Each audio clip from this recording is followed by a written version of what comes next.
আসসালামু আলাইকুম বন্ধুরা, কেমন আছেন? আশা করি সবাই ভালো আছেন।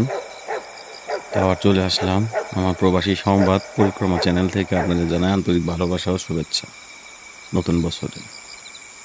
তো আজকে আরেকটি নতুন ভৌতিক গল্প নিয়ে আপনাদের সামনে হাজির হলাম। সেটা হলো, আমার বাড়ি টাঙ্গাইল জেলা। তো আমার বাড়ির পশ্চিমে একটি দও আছে, সেটা হলো আজম মারার দও। সেখানে আর কি সবাই বসি ফেলায় সিজনে নৌকা নিয়ে। তো 6-7 বছর আগের ঘটনা। তো আমারও একটু বসি পাওয়ার নেশা আছে। তো একদিন গেলাম বসি ফেলাইতে।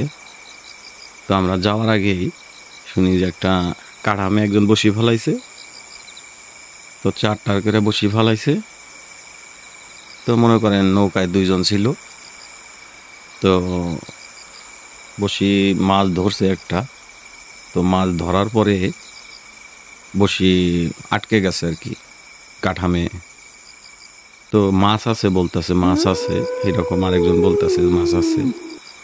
তো সে কি করছে, সে পরবর্তীতে মনে করেন পানিতে নাইমা পড়ছে।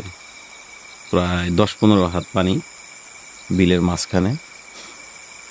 বিল বলতে মনে করেন নদীর একটা সাইডে চর পড়ে, তো ওইখানে আর কি সবাই কাদাম দিয়ে মাছের মানে অভয় আশ্রম বানায়। সেখানে আর কি নৌকা ভাড়া নিয়ে সেখানে মাছ টাছ মারে অনেকে, বড় বড় রুই কাতলা এরকম ধরা পড়ে, আর কাটা, যাই হোক।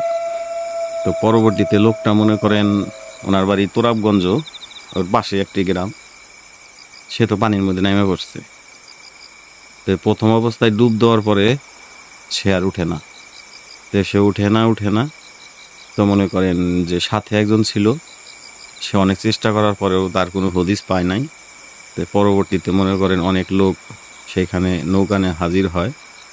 অনেক খোঁজাখুঁজির পরেও অনেকক্ষণ পর মনে করেন প্রায় 2-3 ঘন্টা খোঁজার পরে সে উদ্ধার হয়েছে। কিন্তু তার ঘাড়ে একটু আঘাত আছে। তো মনে করেন সে মৃত্যুবরণ করছে। তো এইরকম ভয়ানক একটি কাণ্ড। আমরা মাছ তখন আর বসি ফালাই নাই, তখন পরবর্তীতে আইসা পড়ছি। তো মাঝে মধ্যে এইরকম দুর্ঘটনা হয়। তো জানি না পানির মধ্যে কি আছে। তো অনেকেই বলছে যে এই দটা আসলে খুব খারাপ। তো পরবর্তীতে লোকটা মারা গেছে, লোকটার 2টা মেয়ে সন্তান। তো পরে আমরা চলে আসলাম। তো এইরকম বন্ধুরা ভূতের গল্প আপনাদের শোনাইলাম। আর ভবিষ্যতে কোনো জায়গায় বসি ফালাইতে গেলে আপনারা যারা বসি বওয়ার নেশা আছে অবশ্যই চেষ্টা করবেন যে নদী কিংবা বিলে এরকম বসি বাজলে আপনারা পানির ভিতরে না নামারে বেটার মনে করি। আশা করি সবাই বুঝতে পারছেন। তো পরবর্তীতে আবার নতুন কোনো হয়তো বা কোনো ভূতের গল্প নিয়ে আপনাদের সামনে হাজির হব। সে পর্যন্ত সবাই ভালো থাকেন।